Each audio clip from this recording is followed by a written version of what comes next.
2. Meditation is what we are, not what we do.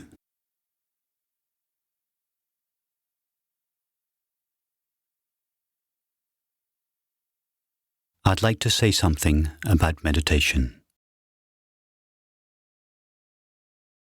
We normally consider ourselves to be a collection of thoughts, feelings, and sensations.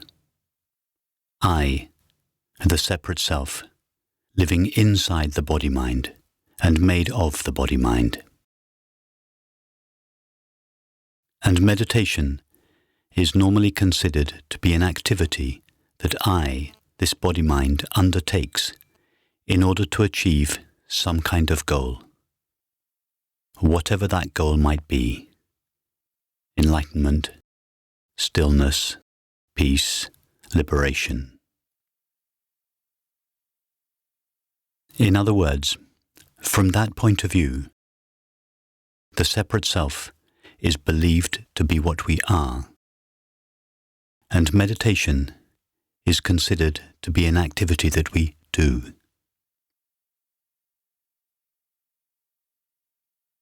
However, in this approach, meditation is understood differently.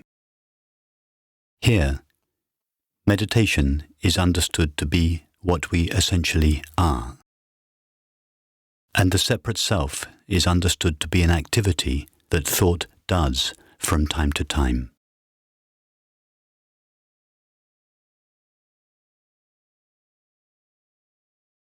I'm not suggesting that these conventional types of meditation don't have their uses. Of course they do. But it is not what is understood here as meditation. Meditation, as it is understood in this approach, is not any kind of activity. Meditation is what we are, not what we do.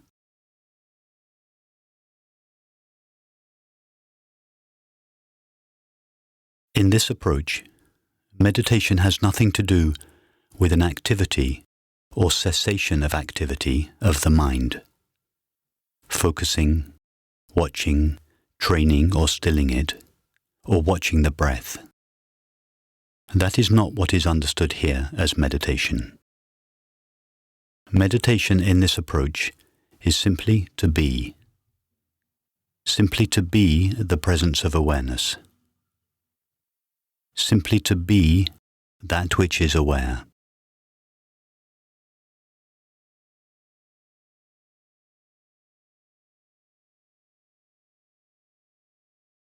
We are aware right now of our experience. We are aware of these words. We are aware of our thoughts and feelings, whatever they might be.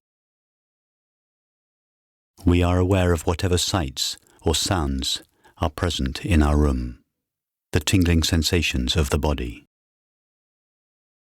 We are effortlessly aware of all this flow of experience. And we don't need to make the slightest effort to be that which knows or is aware of our experience. Meditation is simply to be knowingly this one, the one that is aware of our experience. This one is sometimes called awareness. The suffix ness means the presence of. So the word awareness simply means the presence of that which is aware.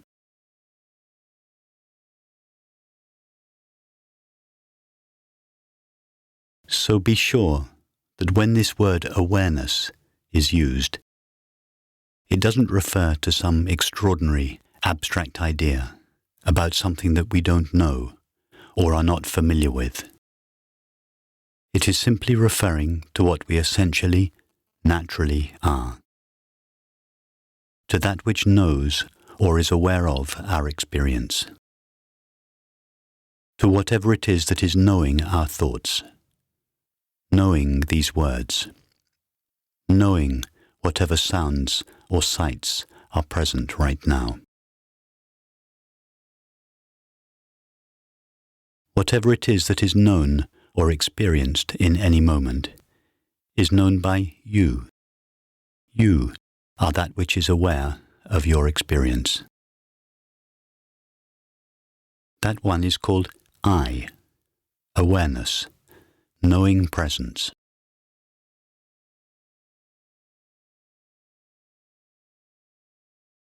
Meditation is just to be knowingly that. All 7 billion of us are that, but not all of us realize it. That is why we say it is to be knowingly that.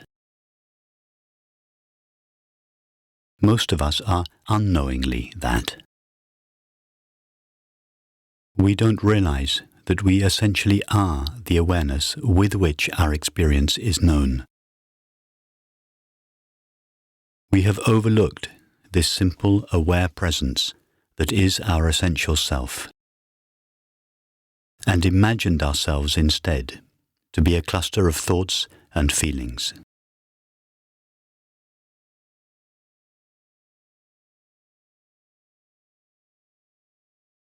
In this approach, we simply notice that we already and always are whatever it is that knows or is aware of our experience. It would be impossible to be anything other than that.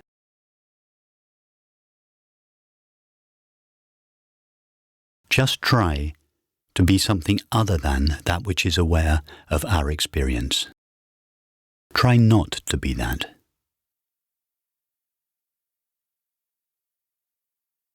It's impossible. So meditation is the easiest thing in the world. It's even easier than breathing. Even breathing requires a very slight contraction of some muscles. To be, to know oneself as this aware presence, is even easier than that.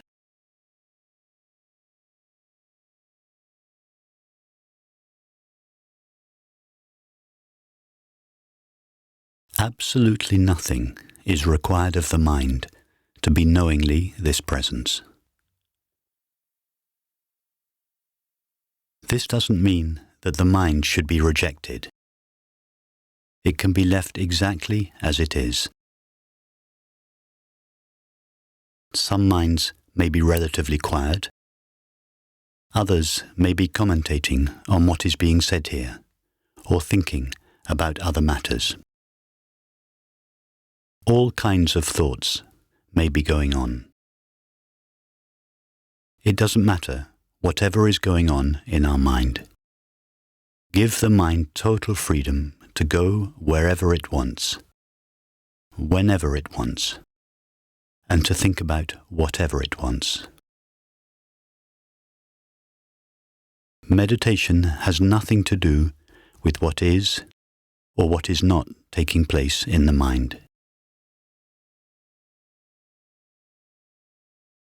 Give the mind total freedom to do whatever it has been conditioned to do.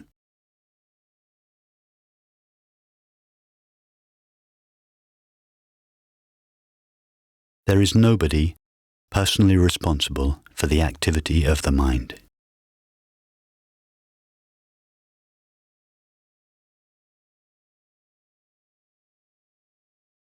Be effortlessly and knowingly that which is aware of our thoughts.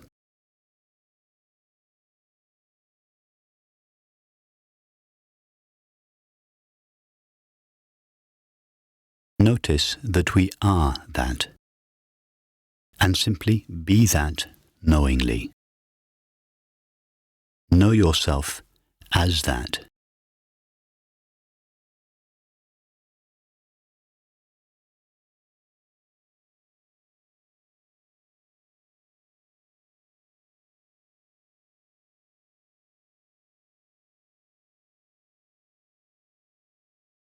And don't restrict awareness to thoughts. Include feelings.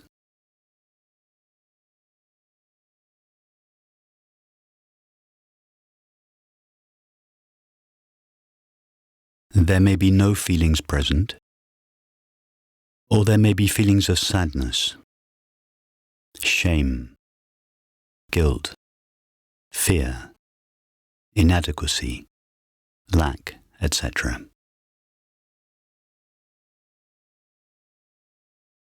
Let whatever feelings are present simply be as they are.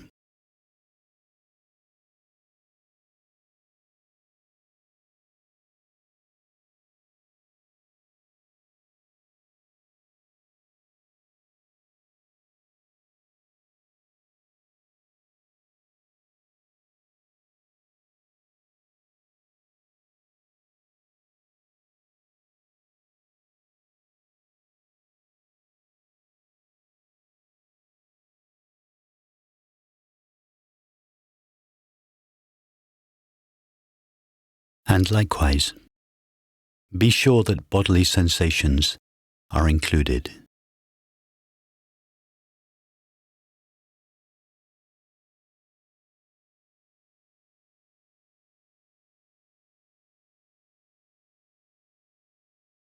Let the tingling, amorphous cluster of sensations called the body be exactly as it is.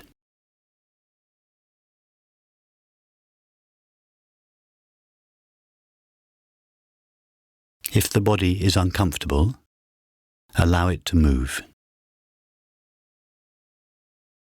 Meditation has nothing to do with sitting in a fixed posture without moving, bearing the pain in our knees or back, hoping that we're going to gain something by doing so. Be natural with the body. If it's uncomfortable, allow it to move.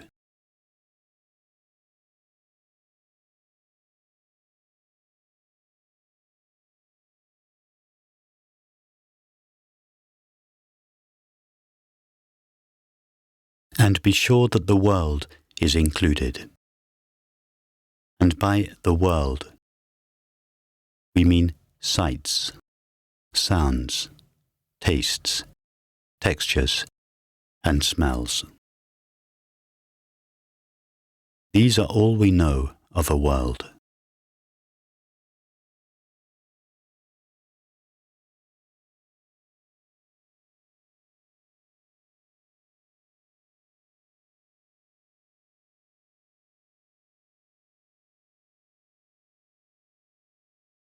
Let everything be included.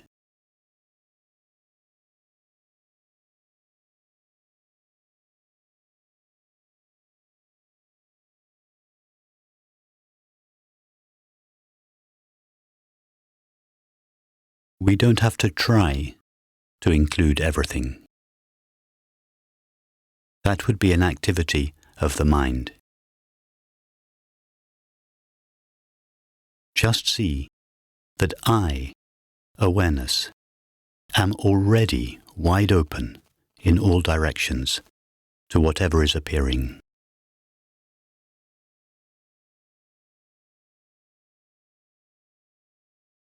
Just be knowingly this wide open, knowing or aware presence.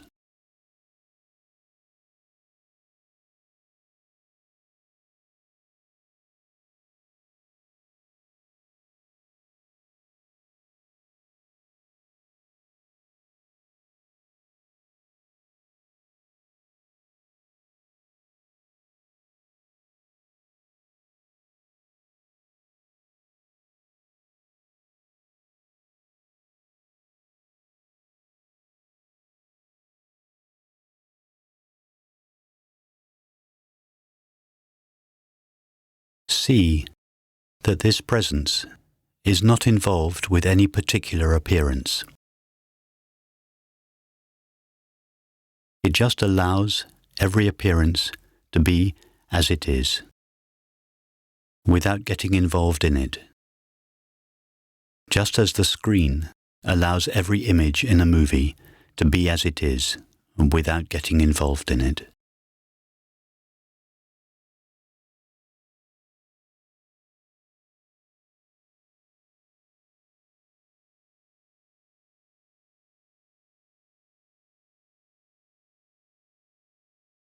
We don't have to make this happen. Just notice that it is already the case.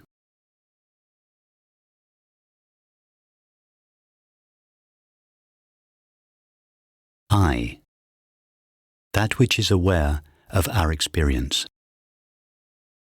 am intimately one with all experience, and at the same time, completely uninvolved with it.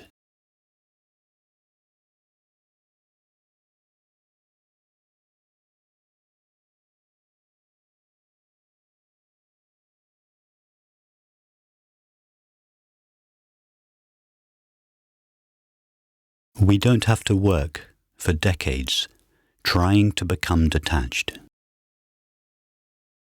I, this knowing or aware presence, am already detached from all appearances,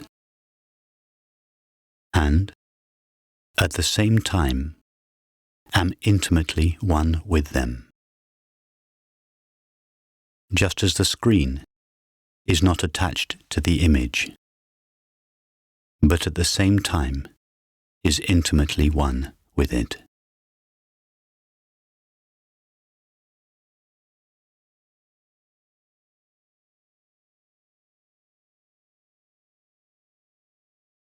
So this has nothing to do with standing in the background as an aloof witness and holding the mind, body, and world at a distance. Whatever it is that is aware of our experience is intimately one with it. It pervades all experience and, at the same time, is free of it. The screen pervades the image, is one with the image, and yet at the same time is independent of it. It is not stained, harmed, hurt, altered, changed, moved, or destroyed by the image.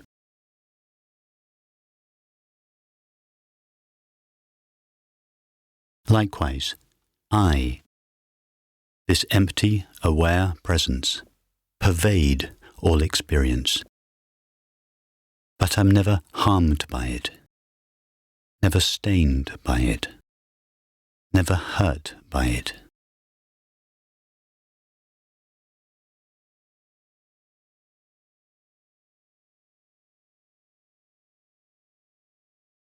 We don't have to defend ourselves against any experience.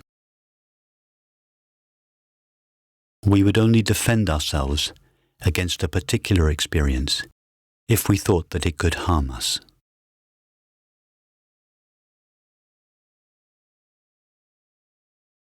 I'm not referring to physical harm to the body. It's natural to look after the body.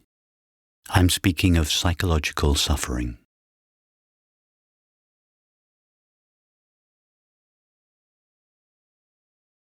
Don't follow me with your thoughts. Follow me in your experience. Check what is being said in your actual experience. See clearly that what we essentially are, that which is aware of our experience, is intimately one with it, and, at the same time, free of it.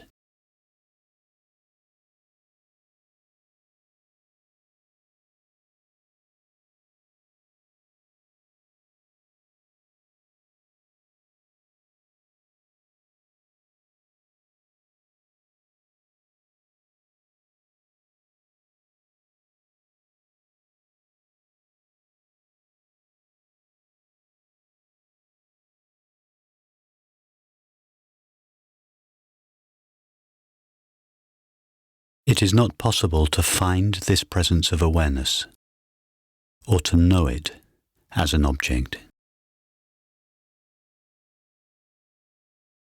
To begin with, we may try to find or know it in the same way that we would find or know a thought, feeling, sensation, or perception. But it cannot be found as any kind of object. The only way to know it is to be it. Awareness knows itself simply by being itself.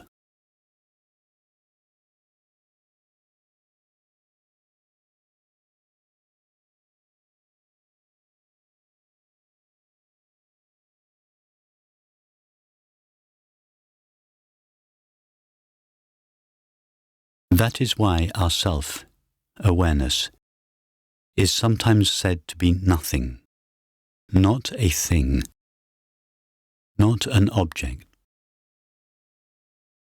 not a thought, feeling, sensation, or perception. It is sometimes said to be empty, transparent, or void.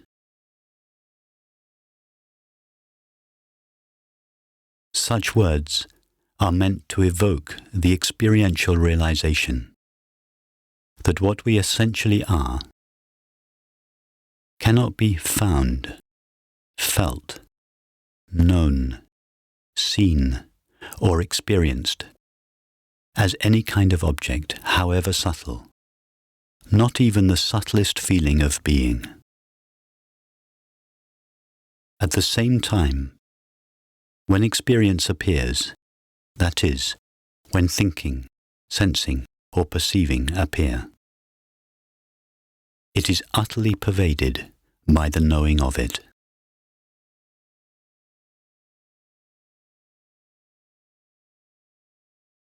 All there is to a thought is the experience of thinking, and all there is to thinking is the knowing of it. That knowing is this transparent, empty awareness that is our self, this no thing.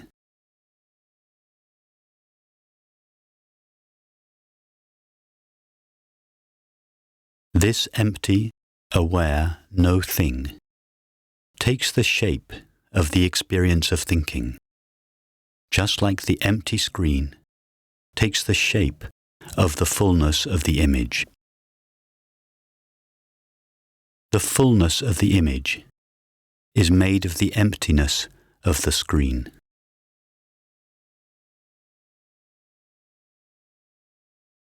The fullness of experience, thinking, sensing, and perceiving, is made of the emptiness of pure knowing, pure awareness. We are this empty, knowing presence. All there is to a thought, sensation, or perception is the knowing of it, the experiencing of it. And that is what we are.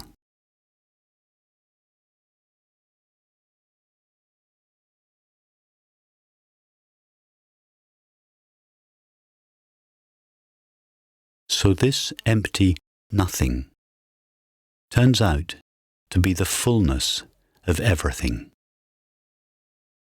We are not simply an empty nothing, an empty no-thingness. We are that, but that is the substance, the reality, the stuff out of which all experience is made. As such, we are everything.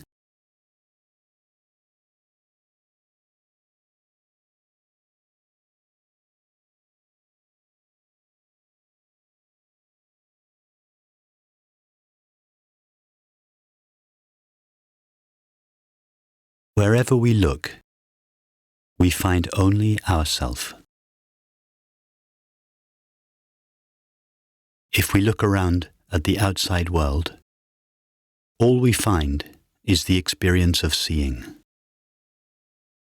And the only substance present in the experience of seeing is the knowing of it. That pure knowing is our self.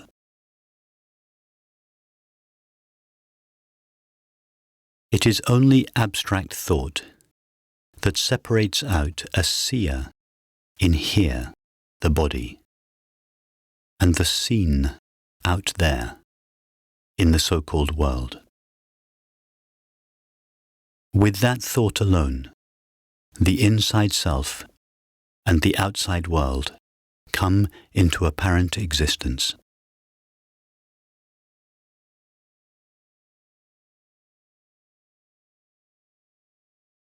But experience is not composed of these two essential ingredients: a subject, me, on the inside, and an object called the world or other on the outside.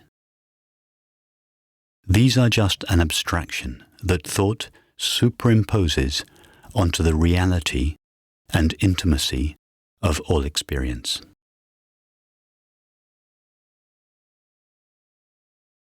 Experience itself is much more intimate than that. It is not composed of two parts, Advaita, not two.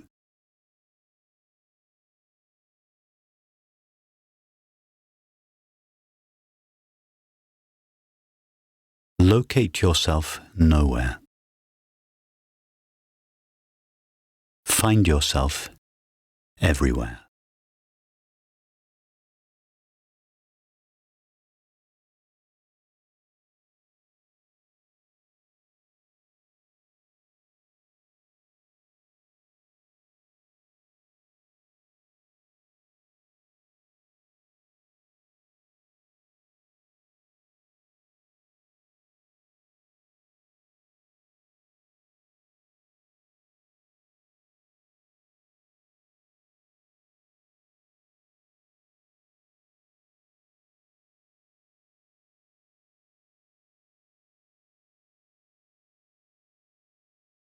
The separate self, the imaginary separate self, is made of the thought that imagines that I, awareness, the light of pure knowing, am located in and limited to this little body-mind. With that belief alone, a separate self comes into apparent existence. And it is on behalf of this imaginary self that most of us lead our lives, thinking, feeling, acting, and relating on behalf of a self that doesn't exist.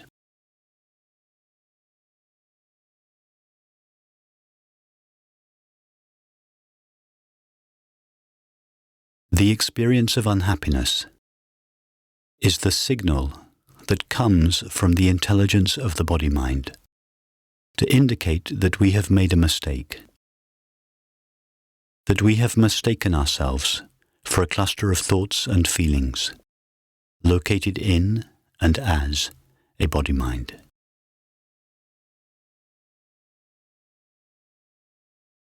Suffering is to the mind what pain is to the body. A signal that something needs attending to. A message that we have mistaken ourselves for a cluster of thoughts and feelings. In other words, suffering is not here to thwart us. It is not a punishment. On the contrary, it is here to help us. It is a wake-up call.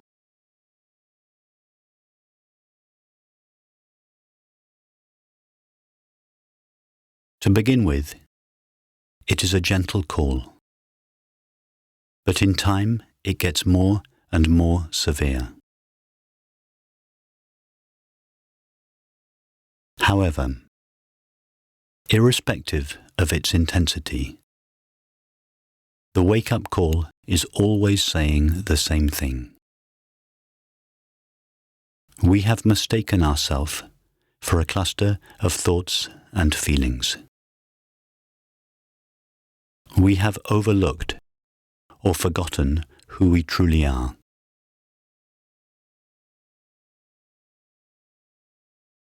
The separate self is not what we are. It is an activity of thinking and feeling.